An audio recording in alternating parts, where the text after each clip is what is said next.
Hello, कैसे हो दोस्तों। मैं आपका दोस्त जुगल किशोर स्वामी आपके बीच में उपस्थित हूँ। आज हम एक न्यू एक्सरसाइज 7.3 के बारे में अध्ययन करेंगे। उसका पहला क्वेश्चन से शुरू कर रहे हैं। बहुत ही अच्छा लेसन है, जो हमने पीछे पढ़ा है उसी पे आधारित है, लेकिन इसमें दो नियम लगेंगे दोस्तों। एक तो इसमें ट्रिपल एस रूल, जिसके बारे में हमने पहले बात कर चुकी है, यानी साइड साइड नियम, भुजा भुजा नियम। एक आर एच एस नियम, यानी राइट एंगल, हाइपोटेन्स और साइड, यानी समकोण कर्ण भुजा नियम लगेगा। इनमें दो ही नियम पे हम काम करेंगे दोस्तों।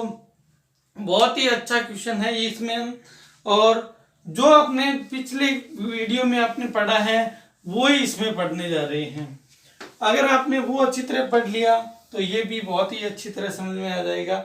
तो क्वेश्चन क्या है, देखिए, ए बी सी और डी बी सी एक के आधार पर बने दो त्रिभुज समद्विबाहु त्रिभुज हैं। यानी ये बोला गया है कि ए इस प्रकार का कोई ट्राइंगल दे रखा है जिसका नाम है ए बी सी, और यहां से कोई इस प्रकार कोई बिंदु आया है और यहां बिंदु क्या है, डी दे रखा है। इन्होंने क्या बोला है, गिवन दैट इन ट्राइंगल का नाम क्या है, ए बी सी और डी बी सी कौन से ट्राइंगल है, समद्विबाहु त्रिभुज है। कौन से ट्राइंगल है, समद्विबाहु त्रिभुज है। यानी एक तो ए बी बराबर है किसके, ए बी बराबर है दोस्तों किसके हैं, ए बी बराबर है ए सी के, और डी बी बराबर है किसके, डी सी के। ये अपने को बात दी हुई है दोस्तों। उसके बाद ये बोला गया है ए और डी भुजा बी सी पर एक बिंदु की ओर स्थित है। यानी इन्होंने ये बिंदु पी नाम बताया, इसका पी पर स्थित है। एडी को बढ़ाने पर बीसी पर पी पर प्रतिच्छेद करते हैं, तो अपने को दो तीन बात अपने से सिद्ध करवा रहा है। प्रूव दैट का मतलब क्या होता है, सिद्ध करना है। Triangle A B D congruent है, यानी कॉन्ग्रेंट का मतलब क्या हो गया, सर्वांगसम। ए ट्राइंगल ए सी डी। उसके बाद अपने को बोला है कि A B P triangle A B P congruent है ट्राइंगल ए सी पी। उसके बाद ए पी कोण डी को दोनों को क्या करता है, समद्विभाजित करता है। यानी एंगल 1, इसका एंगल 1 नाम दे देते हैं तो इसका 2, और इसका एंगल 3 है तो इसका एंगल 4। यानी अपने को तीसरी बात, एंगल 1 है वो एंगल 2 के बराबर है, और एंगल 3 है वो एंगल 4 के बराबर है। ये बात पूछ रहा है। 4 नंबर पे क्या पूछ रहा है, एपी रेखाखंड बीसी का लंब समद्विभाजक है। यानी ये रेखाखंड है यहाँ पर। एक बार तो ये पूछ रहा है कि बीपी बराबर है किसके, सीपी के, और इसके बारे में मुझे एपी लंब है किस पे, बीसी पर। यानी ये कोण एंगल 5 और एंगल 6, यानी एंगल 5 और एंगल 6 का मान कितना डिग्री सिद्ध करना है, 90 डिग्री सिद्ध करना है। एक ही क्वेश्चन में बहुत सारी बात पूछी है अपने को, और हम इसको किस प्रकार से अच्छी तरह से करेंगे दोस्तों, तो ध्यान से देखिए। सबसे पहले अपने ए बी डी और ए सी डी एक ट्राइंगल दे रखा है, उनको हम बराबर सिद्ध करेंगे, सर्वांग सिद्ध करेंगे। तो हम नाम लिख देंगे ए बी डी और ए सी डी। इससे अपने को ये पता चल गया है कि ये इस त्रिभुज पे हम काम कर रहे हैं दोस्तों। तो ए बी, सबसे पहले तो इसमें देखो ए बी भुजा दी हुई है, ए बी भुजा ए सी भुजा के बराबर है। कैसे पता चला कि अपने को दी हुई है ये बात। डी बी भुजा और डी सी भुजा भी बराबर है, डी बी भुजा डी सी भुजा के भी बराबर है। ये कैसे आई, दिया है ये बात, अपने को दी भी है ये बात, दोनों की ए बी भुजा है वो ए सी के बराबर है, और डी बी भुजा है वो डी सी के बराबर है। उसके बाद देखिए तीसरी बात और सिद्ध करनी, तो ए डी बराबर है किसके, ए डी के। ये क्या आ गई दोस्तों, उभयनिष्ठ आ गई।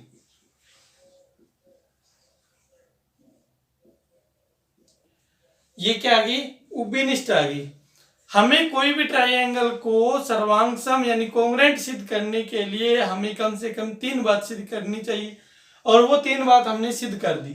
तो हम यहां लिखेंगे दोस्तों ट्रिपल एस रूल से, ट्रिपल एस रूल से triangle A B D congruent है ट्राइंगल ए सी डी। यहां तक कोई प्रॉब्लम नहीं। अब यहां लिखेंगे सर्वांगसम त्रिभुजों के, सर्वांगसम त्रिभुजों के संगत भुजाएं और संगत कोण बराबर होते हैं। सर्वांगसम त्रिभुज होते हैं, उनकी संगत भुजाएं और संगत कोण क्या होते हैं दोस्तों, बराबर होते हैं। तो सबसे पहले यहां से देखो ये बात हमने सिद्ध कर दी। अब इसके देखो एंगल 1 और 2, इसके सर्वांगसम त्रिभुज है तो इसके एंगल 1 और 2 क्या आएंगे, बराबर आएंगे, क्योंकि ये क्या है, संगत कोण है दोस्तों। तो एंगल 1 और 2 बराबर आ गया, तो ये बात भी अपने को सिद्ध करनी थी, वो बात हमने सिद्ध कर दी। उसके बाद यहाँ एबीपी और एसीपी अपने को सिद्ध करनी पड़ेगी, ठीक है। फिर बीपी और सीपी ये भी हमें आगे सिद्ध करनी पड़ेगी। फिर देखिए एपी लंब है बीसी पर, ये भी अपने को आगे सिद्ध करनी पड़ेगी। यहां हमने 2 बात सिद्ध कर दी, एक तो ये बात सिद्ध कर दी, अपने को ये पूछा है, और एक ये बात सिद्ध कर दी दोस्तों। इसको समीकरण नंबर दे दिया 1। यहां तक कोई प्रॉब्लम नहीं होगी।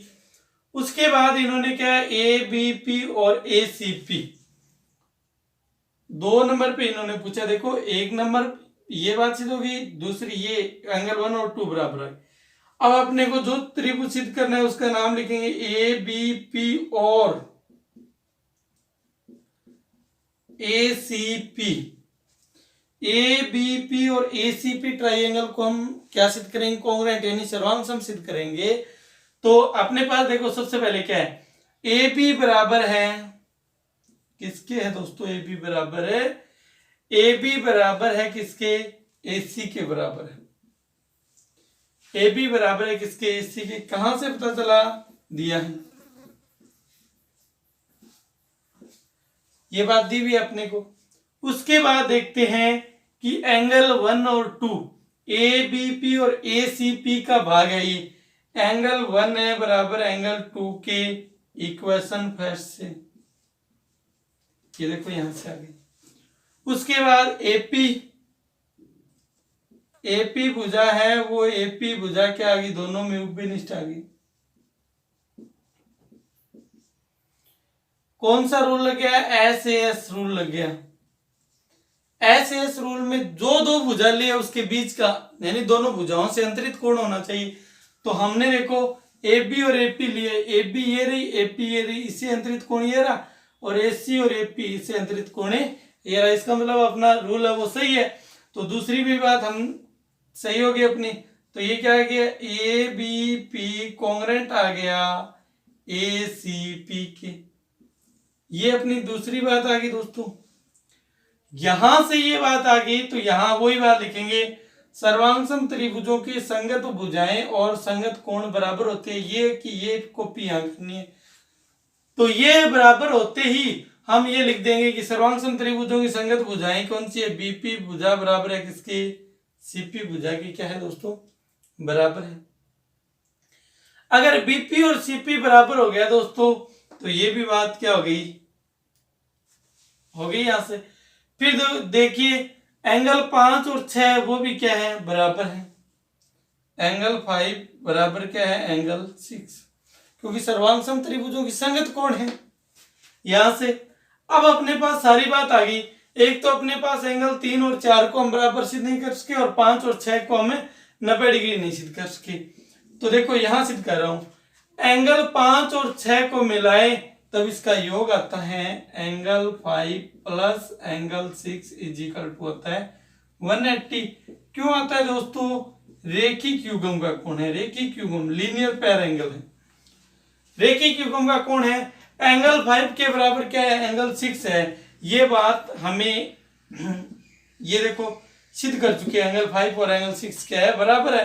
तो एंगल 5 प्लस 6 की जगह क्या रख सकते हैं, 5 इजिकल टू कितना आ गया 180। तो यहाँ क्या आ गया 2 एंगल 5 इजिकल टू कितना आ गया 180। तो एंगल 5 2 इंटरचेंज होगा तो 180 अपॉन क्या आ गया 2 आ गया। तो एंगल 5 इजिकल टू कितना आ गया 90।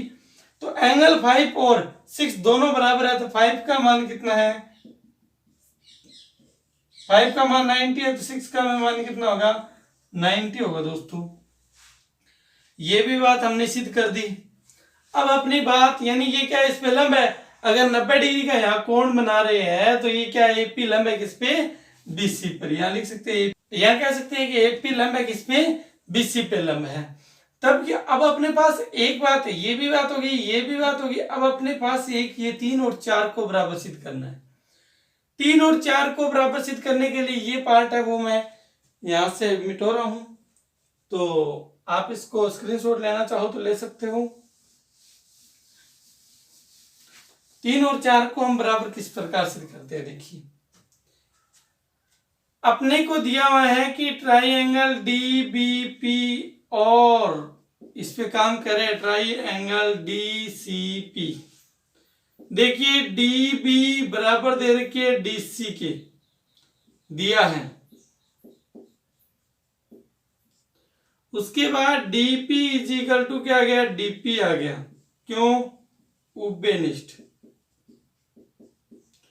उसके बाद BP इजिकल टू आ गया क्या, CP, क्यों है, BP इजिकल टू ये है समीकरण नंबर सेकंड से, इक्वेशन क्या आ गया सेकंड से।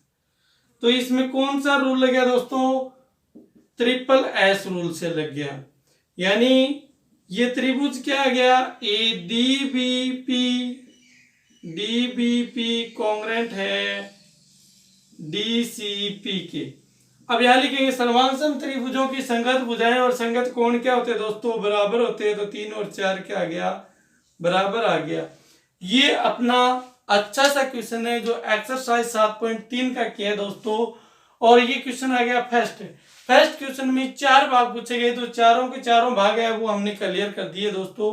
आपको अच्छी तरह समझ में आ गए होंगे। हम मिलते हैं दोस्तों नेक्स्ट वीडियो में। आज की कथा को हम यहीं समाप्त करते हैं। और इतने आप इस वीडियो को शेयर करना, लाइक करना और चैनल को सब्सक्राइब करना। जय हिंद, जय भारत।